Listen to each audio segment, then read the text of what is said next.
മുസ്ലിം league പൊതുവെ മുഖ്യമന്ത്രിയെ തീരുമാനിക്കുന്നു എന്നുള്ള ഒരു ആക്ഷേപം അത് എങ്ങനെയാണ് നോക്കിക്കാണുന്നത്? അത്തരത്തിലൊരു ആക്ഷേപം ഇപ്പോൾ ഉന്നയിക്കേണ്ട ഒരു ഘട്ടമായിട്ടില്ല.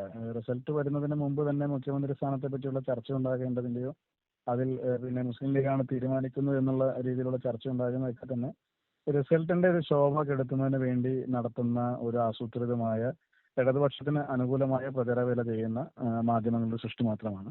അതിനപ്പുറത്തേക്ക് ഇപ്പോൾ മുഖ്യമന്ത്രിയെ തീരുമാനിക്കുന്ന മുസ്ലിം ലീഗാണെന്നുള്ള പ്രചരണത്തിൽ അർത്ഥമില്ല.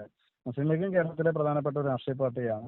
കേരളത്തിന്റെ ഒരു സോഷ്യൽ സെക്യുലർ ഫാബ്രിക് നിലനിർത്തുന്നതിലൊക്കെ വളരെ നിർണായകമായ പങ്ക് വഹിച്ചിട്ടുള്ള ഒരു രാഷ്ട്രീയ പ്രസ്ഥാനമാണ്.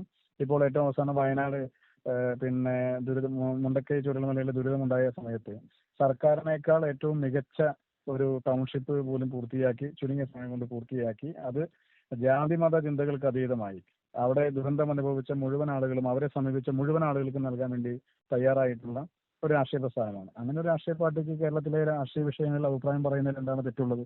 അവർക്ക് അവരുടേതായ അഭിപ്രായങ്ങൾ പറയാം. അതിനനുസൃതമാകുന്ന രീതിയിലുള്ള ഇടപെടൽ നടത്താം. അതിൽ യാതൊരു തെറ്റുമില്ല. പക്ഷെ നിലവിലെ സാഹചര്യത്തിൽ അത്തരത്തിലുള്ള ആക്ഷേപങ്ങൾക്ക് യാതൊരു അർത്ഥവുമില്ല. അത് UDF-ന്റെ വിജയത്തിനെ മറ്റു രീതിയിൽ ചിത്രീകരിക്കാനുള്ള ശ്രമങ്ങളുടെ ഭാഗമായിട്ടാണ്.